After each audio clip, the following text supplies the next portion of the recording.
স্বাগত দুপুরের মাছরাঙা সংবাদে আপনাদের সঙ্গে আছে আমি সুমাইয়া সাজ্জাদ। শুরুতেই গার্ডিয়ান লাইফ ইন্স্যুরেন্স সংবাদ শিরোনাম। একটি মহল বিএনপিকে সংস্কার বিরোধী বলে অপপ্রচার চালাচ্ছে বললেন মির্জা ফখরুল। নতুন প্রস্তাব দিয়ে সংস্কারকে বিলম্বিত করার পাল্টা অভিযোগ। দেশ গড়তে এনসিপির জুলাই পদযাত্রার আজ ষষ্ঠ দিন। চাঁপাইনবাবগঞ্জ ও রাজশাহীর কর্মসূচিকে ঘিরে ব্যাপক নিরাপত্তা ব্যবস্থা। ভাবগাম্ভীর্যময় পরিবেশে নানা ইবাদত বন্দেগীর মাধ্যমে পালিত হচ্ছে পবিত্র আশুরা। বিভিন্ন স্থানে তাজিয়া মিছিলের শোকের মাতম। শুনছিলেন শিরোনাম, এবার বিস্তারিত। একটি মহল পরিকল্পিতভাবে বিএনপিকে সংস্কার বিরোধী হিসেবে দেখানোর চেষ্টা করে যাচ্ছে বলে অভিযোগ করেছেন দলটির মহাসচিব মির্জা ফখরুল ইসলাম আলমগীর। সকালে গুলশানে দলীয় চেয়ারপারসনের কার্যালয়ে জরুরি সংবাদ সম্মেলনে তিনি আরও বলেন, বরং নতুন নতুন প্রস্তাব দিয়ে সংস্কারকে বিলম্বিত করার চেষ্টা হচ্ছে। যারা গণতান্ত্রিক শক্তি ও জুলাই বিপ্লবের বিপক্ষে তারা নির্বাচনকে বিলম্বিত করার পায়তারা করছে। জানান, বিএনপি কখনো জুলাই সনদের বিরোধিতা করেনি। বিএনপির স্থায়ী কমিটির সদস্য সালাউদ্দিন আহমেদ বলেন, সাংবিধানিক বিষয়ে ঐকমত্য কমিশনের সঙ্গে একমত হওয়া সহজ হবে, তবে এতে বেশি সময় নেওয়া উচিত হবে না। আর নজরুল ইসলাম খান বলেন, সংখ্যানুপাতিক নির্বাচন একটি অস্পষ্ট ধারণা, এটি বাংলাদেশের জন্য বাস্তবসম্মত নয়। থাকার কোনো নজির নাই। এত সত্ত্বেও কোন একজন ব্যক্তি বা কয়েকজন ব্যক্তি গোষ্ঠী তারা একটা ভুল প্রচারণা, মিথ্যা প্রচারণা সমানে করে যাবেন, আর সেটাতে তারা মনে করবে যে জনগণ খুব সাড়া দিচ্ছে। জনগণ সাড়া দিচ্ছে না।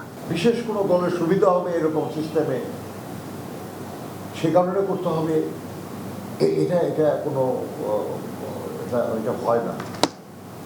চেষ্টা করতে হবে যেটা জনগণের যেটা সুবিধা হবে। দীর্ঘ আলাপ আলোচনা আমাদের কাম্য নয়। এই বিষয়ে আরও অল্প সময়ের মধ্যে সবার সাথে আলোচনা করে মানে খুব গুরুত্বপূর্ণ পয়েন্টগুলোতে, সাংবিধানিক বিষয়গুলোতে ঐকমত্যে আসা যাবে। দেশ গড়তে জুলাই পদযাত্রা কর্মসূচির ষষ্ঠ দিনে জাতীয় নাগরিক পার্টি এনসিপির কেন্দ্রীয় ও আঞ্চলিক নেতাকর্মীরা আজ চাঁপাইনবাবগঞ্জে পদযাত্রা ও পথসভা করবেন।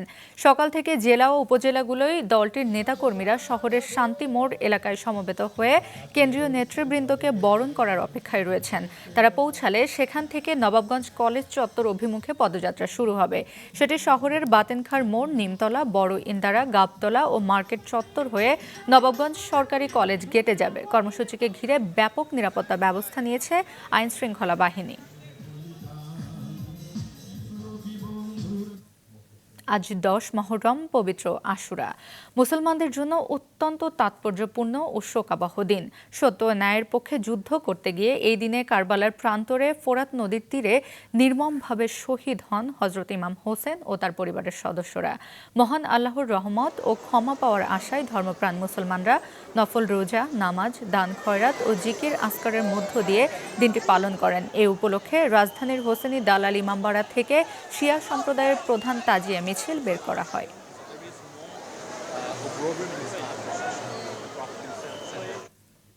রাজধানীর বাইরে বিভিন্ন স্থানেও ধর্মীয় ভাবগাম্ভীর্যের মধ্য দিয়ে পালিত হচ্ছে পবিত্র আশুরা। এ উপলক্ষে মানিকগঞ্জের গড়পাড়া ইমামবাড়ি থেকে শোক ও তাজিয়া মিছিল বের হয়। সকাল থেকেই পাবনা, সিরাজগঞ্জ, রাজবাড়ী, টাঙ্গাইল, ফরিদপুর, নাটোর, রাজশাহী ও মানিকগঞ্জের প্রত্যন্ত অঞ্চল থেকে ইমাম ভক্তরা সেখানে জড়ো হন। এ সময় কারবালার শোকগাথা ঘটনা প্রচার করা হয়। বিকেলে শুরু হবে তাজিয়া মিছিলের মূল আনুষ্ঠানিকতা। চট্টগ্রামের সদরঘাট ইমামবাড়া থেকে এই মিছিল শুরু হয়ে নগরের বিভিন্ন সড়ক প্রদক্ষিণ করে। মিছিলে অংশগ্রহণকারীরা মুসলিম বিশ্বের ঐক্যের আহ্বান জানান।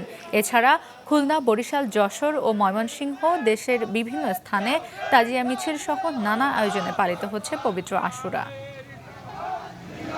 মাথা নত না করে সত্যের জয় হওয়া, এইটাই ইমাম হোসেনে আমাদেরকে শিখিয়ে গিয়েছেন, অন্যায়ের প্রতিবাদ করা। আমরা যেন মানবতাকে না ভুলি, ঐক্যবদ্ধ হয়ে যেন আমরা জালিমের বিরুদ্ধে, সে যেই হোক, তার বিরুদ্ধে আমাদের লড়াই করতে হবে এবং কারবালার শিক্ষা হচ্ছে এটা। ইমাম হুসাইনের শাহাদাতের তাৎপর্যকে আমরা জনগণের সামনে তুলে ধরি, যেন তারাও শিখুক যে হুসাইনি চেতনাকে ধরে রাখতে হবে, জালিমের বিরুদ্ধে রুখে দাঁড়াতে হবে। প্রধান উপদেষ্টা প্রফেসর ডক্টর মোহাম্মদ ইউনূস বলেছেন, পবিত্র আশুরা জুলুম ও অবিচারের বিপরীতে সত্য ন্যায় প্রতিষ্ঠায় মানবজাতিকে শক্তি ও সাহস যোগাবে। দিনটি উপলক্ষে দেওয়া বাণীতে তিনি আরও বলেন, ইসলাম সত্য ন্যায় এবং শান্তির ধর্ম। ইসলামের এই সুমহান আদর্শকে সমুন্নত রাখতে গিয়ে হিজরি 61 সনের 10 মহরম হজরত ইমাম হোসেন, তার পরিবারের সদস্য ও ঘনিষ্ঠ সহচররা বিশ্বাসঘাতক এজিদের সৈন্যদের হাতে কারবালার প্রান্তরে শহীদ হন। অত্যাচারীর অন্যায় অবিচারের বিরুদ্ধে রুখে দাঁড়িয়ে ইসলামের বীর সৈনিকদের এই আত্মত্যাগ পৃথিবীর ইতিহাসে চিরভাস্বর হয়ে থাকবে। দেশে কোনো জঙ্গি নেই, তাদের নির্মূল করা হয়েছে বলে জানিয়েছেন স্বরাষ্ট্র উপদেষ্টা জাহাঙ্গীর আলম চৌধুরী। দুপুরে শাহজালাল আন্তর্জাতিক বিমানবন্দরের কার্গো ভিলেজ পরিদর্শন শেষে সাংবাদিকদের প্রশ্নের জবাবে তিনি বলেন, মালয়েশিয়ায় আটক 3 জন জঙ্গি নয়। সম্প্রতি ফরিদপুর সহ যেখানেই মব তৈরি হয়েছে এবং এর সঙ্গে যারা জড়িত তাদের বিরুদ্ধে ব্যবস্থা নেওয়া হবে বলেও জানান স্বরাষ্ট্র উপদেষ্টা। নির্বাচন সংক্রান্ত অপর এক প্রশ্নের জবাবে তিনি জানান, নির্বাচনের আইন শৃঙ্খলা নিয়ে কোনো শঙ্কা নেই, পর্যাপ্ত নিরাপত্তার ব্যবস্থা করা হবে।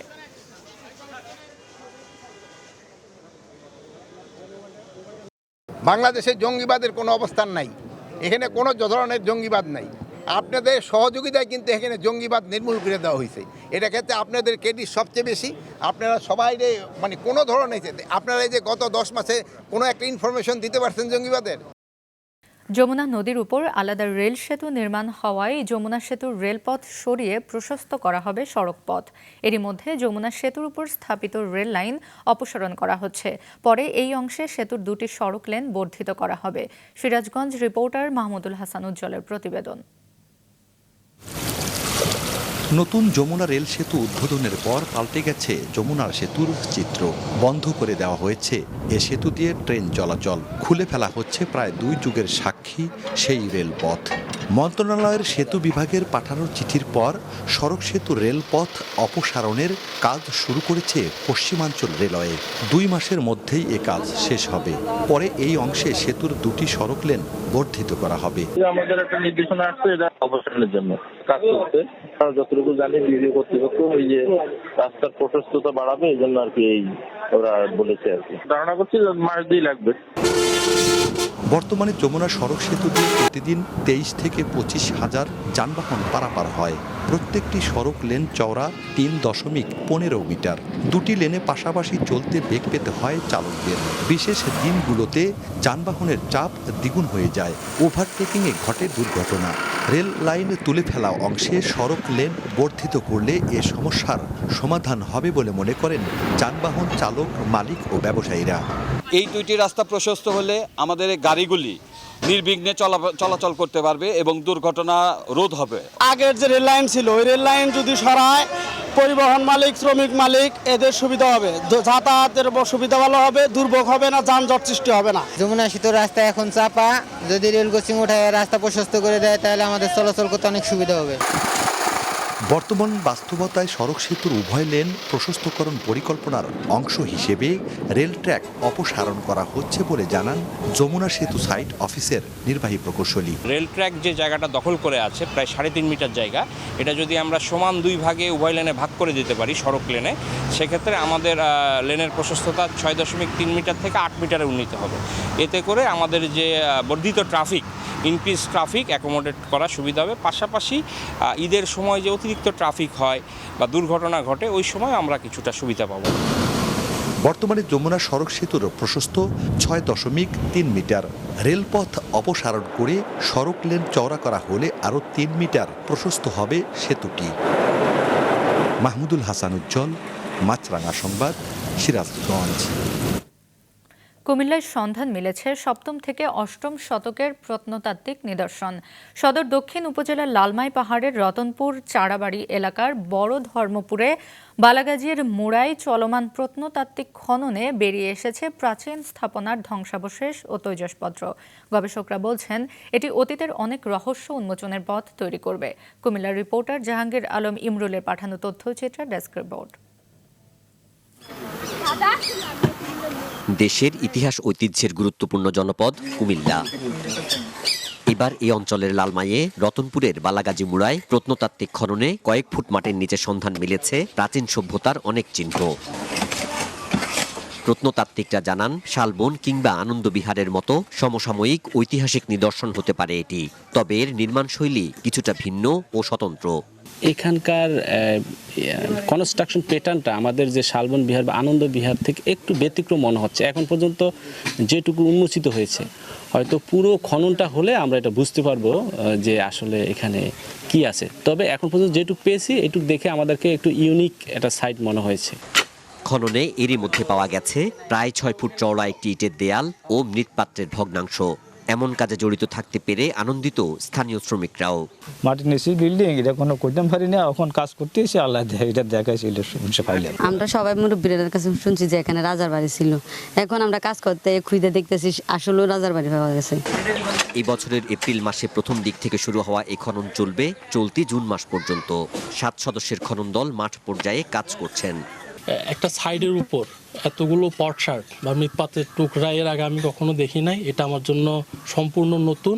আমার যা ধারণা, আমরা সাধারণত উঁচু ডিবি বা পাহাড় বলতে যেটা বুঝি, এটা কিন্তু এরকম না। 30 জুনের আগে আমাদের সব হিসাব নিকাশ ক্লোজ করতে হবে, প্রতিবেদনটা দিতে হবে এবং এখানে কী পাই সেটা রিপোর্টটা আমাদের দাখিল করতে হবে। এরকম আমাদের একটা টাইম বাইন্ডিংস আছে। নতুন নিদর্শন দেখতে ভিড় করছেন উৎসুক জনতা। এটি দৃশ্যমান করার দাবি জানান তারা। অভিযোগ করেন বছর 2 আগে 5 থুবিতে এমন খনন কাজ করলেও তা শেষ করা হয়নি। পুরো যাতে এটা একেবারে যে নিদর্শন আছে সেটি যাতে তুলে নিয়ে আসেন, তো এই বিষয়টি যাতে একেবারে পরিপূর্ণভাবে কমপ্লিট করে। কোট বাড়িতে দেখতে যাই, টিকিট করে যায়, ঘুরি, এখানেও এরকম একটা কিছু পাইছে, দেখবে সবাই, ঘুরবে সবাই, আসবে। তো এখানে খনন কাজ যাতে অব্যাহত রাখে এবং শেষ পর্যন্ত নিয়ে যায়, এখন এটা যাতে সম্পূর্ণ হয়। সরকারের কাছে আমরা আবেদন, এটা কিভাবে এটা উপর দিকে উঠতে পারবে, হেরা এই জিনিসটা যেন হেরা দ্রুত করে। তবে এবারের খনন কাজ সঠিকভাবে শেষ করতে বিশেষ তৎপরতার কথা জানায় জেলা প্রশাসন। এই নিদর্শনগুলো যেন সংরক্ষণ করা হয় এবং এগুলো নিয়ে গবেষণা করা হবে এবং গবেষণা করে আমরা নিশ্চয়ই এই অঞ্চলের যে ইতিহাস ঐতিহ্য এগুলো নিয়ে আমরা নিশ্চয়ই আমাদের পরবর্তী প্রজন্মকে আরও নতুন করে তথ্য দিতে পারবো এবং এগুলো যেন সংরক্ষণ হয় এবং এই কাজগুলো চলমান থাকে, এই জন্য জেলা প্রশাসন তৎপর রয়েছে। বালাগাজী মুলার প্রত্ন নিদর্শন বাংলাদেশের ইতিহাস গবেষণায় নতুন দিগন্ত উন্মোচন করবে বলে আশা গবেষকদের। নাজমুল সাদিকি, মাছরাঙ্গা নিউজ ডেস্ক।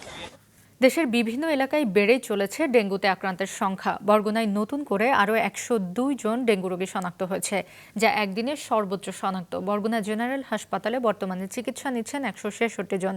চাঁপাইনবাবগঞ্জে গত 24 ঘন্টায় আরও 23 জন ডেঙ্গুতে আক্রান্ত হয়েছেন। এদের মধ্যে 4 জনকে রাজশাহী মেডিকেল কলেজ হাসপাতালে স্থানান্তর করা হয়েছে। গত 24 ঘন্টায় যশোরে 8 ও নোয়াখালীতে 4 জনের ডেঙ্গু শনাক্ত হয়েছে। শরীয়তপুরে বেড়েছে ডায়রিয়া ও নিউমোনিয়া রোগীর সংখ্যা। এদের মধ্যে শিশু ও বৃদ্ধের সংখ্যাই বেশি। গেল 24 ঘন্টায় সদর হাসপাতাল ও উপজেলায় স্বাস্থ্য কমপ্লেক্সে শতাধিক রোগী ভর্তি হয়েছে। শয্যা সংকটের কারণে হাসপাতালের মেঝেতে চিকিৎসা দিতে হচ্ছে রোগীদের। স্যালাইন ও অন্যান্য ঔষধেরও সংকট দেখা দিয়েছে, তাই রোগীদের স্বজনরা বাইরে থেকে ওষুধ কিনে আনছে। এদিকে লোকবল সংকটে হাসপাতাল ও স্বাস্থ্য কেন্দ্রের চিকিৎসক ও নার্সদের হিমশিম খেতে হচ্ছে। ব্রাহ্মণবাড়িয়ার সরাইলে একটি মসজিদের দ্বিতীয় তলা থেকে এক শিশুর রক্তাক্ত লাশ উদ্ধার করেছে পুলিশ। সকালে উপজেলার শাহবাজপুর ইউনিয়নের হাবলিপাড়া এলাকার মসজিদ থেকে ওই শিশুর লাশ উদ্ধার করা হয়। এ ঘটনায় জিজ্ঞাসাবাদের জন্য মসজিদের মুয়াজ্জিনকে থানায় নেওয়া হয়েছে। গত শনিবার থেকে শিশুটি নিখোঁজ ছিল। লাশ উদ্ধার করে ময়নাতদন্তের জন্য ব্রাহ্মণবাড়িয়া জেনারেল হাসপাতালের মর্গে পাঠিয়েছে পুলিশ। পিবিআই সহ থানা পুলিশ ঘটনার তদন্ত করছে। আন্তর্জাতিক। যুক্তরাষ্ট্রের টেক্সাস অঙ্গরাজ্যের মধ্যাঞ্চলে আকস্মিক বন্যায় নিহতের সংখ্যা বেড়ে দাঁড়িয়েছে 51-এ। এদের মধ্যে 15 জনই শিশু। এখনও সামার ক্যাম্পের 27 শিশু নিখোঁজ রয়েছে। তাদের খোঁজে চলছে অভিযান। আকস্মিক এই বন্যায় টেক্সাসের কের কাউন্টি সবচেয়ে বেশি ক্ষতিগ্রস্ত হয়েছে। সেখানে মারা গেছেন 43 জন। নিখোঁজ সবাইকে খুঁজে না পাওয়া পর্যন্ত সন্ধান চলবে জানিয়েছে কর্তৃপক্ষ। এ পর্যন্ত বন্যার কবলে পড়া প্রায় 850 জনকে উদ্ধার করা হয়েছে। সপ্তাহের শেষে টেক্সাসের মধ্যাঞ্চলে আরও কয়েকটি আকস্মিক বন্যার সতর্কতা জারি করেছে কর্তৃপক্ষ। যুক্তরাষ্ট্রের নতুন রাজনৈতিক দল গঠনের ঘোষণা দিয়েছেন বিশ্বের শীর্ষ ধনকুবের এবং বৈদ্যুতিক গাড়ি নির্মাতা প্রতিষ্ঠান টেসলার প্রধান নির্বাহী কর্মকর্তা ও স্পেস এক্সের প্রধান ইলন মাস্ক। শনিবার নিজের মালিকানাধীন সামাজিক যোগাযোগ মাধ্যম এক্সে দেওয়া এক পোস্টে মাস্ক জানান তার নতুন দলের নাম আমেরিকা পার্টি। নতুন দলটি যুক্তরাষ্ট্রের প্রচলিত দুই দলীয় রাজনৈতিক কাঠামো রিপাবলিকান ও ডেমোক্রেটিক পার্টির বিকল্প হিসেবে কাজ করবে। কয়েক সপ্তাহ আগে যুক্তরাষ্ট্রের প্রেসিডেন্ট ডোনাল্ড ট্রাম্পের সঙ্গে প্রকাশ্য বিরোধে জড়িয়ে পড়ার পর এই ঘোষণা দিলেন মাস্ক। গত 24 ঘন্টায় গাজায় ইসরায়েলি হামলায় আরও ৭৮ জন প্যালেস্টাইনি নিহত হয়েছেন। গাজার খান ইউনিস, নুসাইরাত এবং গাজা সিটি সহ অন্যান্য জায়গায় হামলা চালালে এ হতাহতের ঘটনা ঘটে। নেতানিয়াহুর দপ্তর জানিয়েছে, গাজায় যুদ্ধবিরতি ও জিম্মি মুক্তি চুক্তির সর্বশেষ প্রস্তাব নিয়ে হামাসের সঙ্গে পরোক্ষ আলোচনা করতে আজ কাতারে একটি প্রতিনিধি দল পাঠানোর সিদ্ধান্ত নিয়েছে ইসরায়েল। এমন দিনেও হামলা থামায়নি ইসরায়েল। আশ্রয়কেন্দ্র, তাঁবু সহ বর্তমানে খাদ্য সহায়তা কেন্দ্রগুলোতেও ইসরায়েলি বাহিনী বর্বর হামলা অব্যাহত রেখেছে। খেলার খবর। প্রথমবারের মতো এশিয়ান কাপের মূল পর্ব নিশ্চিত করে রাতে দেশে ফিরছে বাংলাদেশের নারী ফুটবলাররা। তারা ঢাকায় পৌঁছবে রাত 1:25 এশিয়ান কাপের বাছাইয়ে এবার অপরাজিত গ্রুপ সেরা দল বাংলাদেশ নারী ফুটবল দল। প্রথম ম্যাচে বাহরাইনকে 7-0 গোলে হারানোর পর দ্বিতীয় ম্যাচে স্বাগতিক মিয়ানমারকে হারিয়েই মূল পর্ব নিশ্চিত করে বাংলাদেশ। তৃতীয় ও শেষ ম্যাচে তুর্কমেনিস্তানের বিপক্ষে 7 গোলে জিতে গ্রুপ সেরা হয় মেয়েরা। রাতে দেশে ফিরলে বিমানবন্দর থেকে সরাসরি তাদের হাতির ঝিলে নিয়ে যাবে ফেডারেশন। সেখানে অ্যাম্ফি থিয়েটারে হবে তাদের সংবর্ধনা। আগামী বছর অস্ট্রেলিয়ায় হবে এশিয়ান কাপের মূল পর্ব। আসরের ড্র হবে 29 জুলাই। চট্টগ্রামে জাতীয় ও আন্তর্জাতিক পর্যায়ের খেলোয়াড় সংকট কাটাতে মাঠ সংস্কার ও নতুন মাঠ তৈরির উপর জোর দিয়েছে চট্টগ্রাম সিটি কর্পোরেশন। এরই মধ্যে অবমুক্ত করা হয়েছে কয়েকটি মাঠ। চট্টগ্রাম থেকে বিস্তারিত মোহসেন আজ শেহাবের রিপোর্টে ক্যামেরায় ছিলেন সঞ্জীব দেবাবু। চট্টগ্রামের পলো গ্রাউন্ড, প্যারেড মাঠ, কলেজিয়েট স্কুলের মাঠ সহ বিভিন্ন মাঠে একসময় দেখা যেত ফুটবল অথবা ব্যাট বলের প্রেমে মজে আছেন তরুণরা। কিন্তু নগরায়ন ও বাণিজ্যিক ব্যবহারের কারণে ধীরে ধীরে কমতে শুরু করেছে তা। সীমাবদ্ধ হয়ে এসেছে শিশু কিশোরদের খেলার জায়গা, সঙ্গে আছে মোবাইলের করাল গ্রাস। ফলাফল, এ শহরে দেখা দিয়েছে খেলোয়াড় সংকট। অথচ একটি সময় বাংলাদেশ ক্রিকেট ও ফুটবল দলে ছিল চাটগার একাধিক খেলোয়াড়। আমরা ছোট ছিলাম তখন তো পুরো চিটাগাঙে দেখা গেছে যে অনেক খেলার জায়গা ছিল। তো এখন বিভিন্ন জায়গায় এই মাঠগুলা বেদখল হয়ে গেছে। বাচ্চারা, যুবকেরা মাদকাসক্তিতে আসক্ত হয়ে যাচ্ছে, প্লাস হচ্ছে এবং পর্যাপ্ত মাঠ, খেলার মাঠ নাই। কিছুদিন আগেই গেল বাংলাদেশ ক্রিকেট দলের টেস্ট মর্যাদা পাওয়ার রজত জয়ন্তী। সে সময় চট্টগ্রামের খেলোয়াড়দের জন্য মাঠ ও অনুশীলন সুবিধা বাড়াতে স্থানীয় ক্লাব সহ সবার প্রতি আহ্বান জানিয়েছিলেন চট্টগ্রামের কিংবদন্তি ক্রিকেটার মিনহাজুল আবেদিন নান্নু। তো এখানে ছেলেরা যে প্র্যাকটিস করে ওই জায়গাটা এমইহাজি যে সারাউন্ডিংয়ে দেখেন একটা পা ফেলার জায়গা নেই, একটা প্র্যাকটিসের বলেন খোলা একটা মাঠ নেই যে ছেলেরা খেলবে। তো সেই হিসাবে কিন্তু চট্টগ্রামকে পুরো অবহেলিত। তরুণদের আরও বেশি খেলার প্রতি আকৃষ্ট করতে চট্টগ্রাম সিটি কর্পোরেশন শুরু করেছে আগ্রাবাদের জাম্বুরি মাঠ অবমুক্তকরণ এবং বাকলিয়া স্টেডিয়াম ও হালিশহরের বিডিআর মাঠ সংস্কারের কাজ। 40টা 41টা খেলার মাঠ করার চিন্তা করেছে। ইতিমধ্যে আপনারা দেখেছেন জাম্বুরি মাঠ আমরা অফিসিয়াল উদ্বোধন করেছি, সেটারও কাজ শুরু হবে। আমরা বহুরূপী মাঠ কাট্টলি ওয়ার্ডে সেটা কাজ ভিত্তিপ্রস্তর স্থাপনের কাজ চলছে। আমরা ফিরোজ শাহ মাঠ যেটা 9 নং ওয়ার্ড আকবর সাথে সেটার কাজ চলছে। বালির মাঠ ওটাকেও আমরা একটা জায়গায় নিয়ে আসছি। বন্দর নগরীর সংশ্লিষ্ট সবাই একযোগে কাজ করলেই কেবল সম্ভব আবারও চট্টগ্রাম থেকে উন্নত মানের জাতীয় ও আন্তর্জাতিক খেলোয়াড় তৈরি করা, বলছেন খেলা সংশ্লিষ্টরা। মোহসেন আজ শিহাব, মাছরাঙা সংবাদ, চট্টগ্রাম। দুপুরের সংবাদ শেষ করছে, যাবার আগে গার্ডিয়ান লাইফ ইন্স্যুরেন্স সংবাদ শিরোনামগুলো আরও একবার। একটি মহল বিএনপিকে সংস্কার বিরোধী বলে অপপ্রচার চালাচ্ছে, বলেন মির্জা ফখরুল। নতুন প্রস্তাব দিয়ে সংস্কারকে বিলম্বিত করার পাল্টা অভিযোগ। দেশ গড়তে এনসিপির জুলাই পদযাত্রার আজ 6ষ্ঠ দিন। চাঁপাইনবাবগঞ্জ ও রাজশাহী কর্মসূচিকে ঘিরে ব্যাপক নিরাপত্তা ব্যবস্থা। ভাবগাম্ভীর্যময় পরিবেশে দেশে পালিত হচ্ছে পবিত্র আশুরা। বিভিন্ন স্থানে তাজিয়া মিছিলের শোকের মাতম।